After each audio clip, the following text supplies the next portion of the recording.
Hello my dear students. हम बात कर रहे हैं chapter number 7 system of particle and rotational motion example 7.7। बहुत ही इम्पोर्टेंट कॉन्सेप्ट हम पढ़ने जा रहे हैं और ये कॉन्सेप्ट केवल और केवल रोटेशनल मोशन में या फिर क्लास 11th में ही इम्पोर्टेंट नहीं है। इस कॉन्सेप्ट को हम 12th में और साइंस के हर एक कॉन्सेप्ट में जहाँ कहीं फोर्स लग रहा होगा वहाँ हर जगह ये कॉन्सेप्ट हम देखते हैं। ओके, तो यहाँ पर क्वेश्चन है। क्वेश्चन बड़ा इंटरेस्टिंग है, जरा ध्यान से समझिएगा। Show that the moment of couple does not depend on the point about which you take the moment. Okay, तो हमको यहाँ पर सबसे इम्पोर्टेंट कॉन्सेप्ट सबसे पहले समझना पड़ेगा कि what is meaning of moment, moment of couple. So what is this couple? Couple का मतलब क्या है? जब दो फोर्स इक्वल मैग्नीट्यूड के अपोजिट डायरेक्शन में किसी बॉडी पर लगते हैं, है ना। हमको सबसे पहले कपल का मतलब समझना पड़ेगा। कपल का मतलब है when two forces, when two forces equal in magnitude, equal in magnitude, okay, but opposite in direction, but opposite in direction, okay, acting on the body, this is called couple, है ना। जैसे कि हमारे पास में एक बॉडी है, ये हमने कोई एक बॉडी कंसिडर की और यहाँ पर दो फोर्स लग रहे हैं। एक फोर्स लग रहा है F1 वेक्टर और एक फोर्स लग रहा है F2 vector. This force both vector are opposite in direction, so you can write this F2 is equal to minus of F1 vector. Okay, अगर हमको मोमेंट लेना है मतलब कि परपेंडिकुलर डिस्टेंस का मल्टीप्लाई करना है, मोमेंट लेना है मतलब कि, तो ये हमने एक कोई पॉइंट आर्बिटरी डिसाइड किया, ये ओरिजिन भी हो सकता है, कोई भी पॉइंट हो सकता है। तो अगर हमने यहाँ से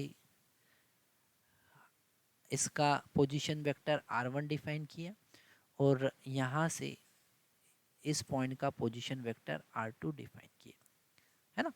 तो अगर हम बात करें टॉर्क या फिर moment, moment of F1 vector, okay, है ना, तो हम लिखेंगे R1 cross F1 vector. Okay, अगर हम ऐसे ही बात करें टॉर्क और मोमेंट ऑफ F2, हम बात करें मोमेंट ऑफ F2 वेक्टर, तो हम लिखेंगे R2 vector cross F2 vector. Okay, तो नेट मोमेंट की अगर बात करें, अगर हम नेट मोमेंट की बात करें तो हम लिखेंगे R1 vector cross F1 vector plus R2 vector cross F2 vector. Okay, अगर हम F1 को कोई वेक्टर F से रिप्रेजेंट करते हैं तो F2 को हम माइनस F से रिप्रेजेंट कर सकते हैं। किससे रिप्रेजेंट कर सकते हैं? F1 is equal to some vector F and it is minus F, equal in magnitude, opposite in direction. So now this net moment can written as R1 cross F minus R2 cross F vector, क्योंकि यहाँ पर हमने इसका value minus F put कर दिया। हमने यहाँ से F कॉमन ले लिया और ब्रैकेट में हमको मिला R1 माइनस R2, और इसे हम लिख सकते हैं, यहाँ पर क्रॉस प्रोडक्ट हमको करना है, इसे हम लिख सकते हैं F vector cross R21 vector. Okay, तो यहाँ पर उनके डिफरेंस पर डिपेंड करेगा, मतलब कि इन दोनों के बीच के R21 वेक्टर पे डिपेंड करेगा, इस O के सिलेक्शन पे डिपेंड नहीं करेगा। तो हम यहाँ लिख सकते हैं विच इज इंडिपेंडेंट टू, यहाँ पर लिख सकते हैं which is which is independent to O, O पे डिपेंड नहीं करेगा, है ना।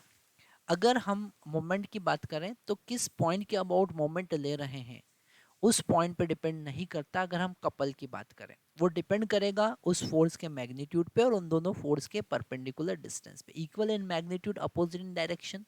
So this type of force will be parallel, parallel force होंगे, है ना। जैसे कि अगर हमको यहाँ पर इस पेन को रोटेट करना है, अगर हमको पेन को रोटेट करना है, यहाँ पर पेन को रोटेट करना है, तो हमको दो force equal in magnitude opposite in direction लगाना होगा तो ये रोटेट करेगा।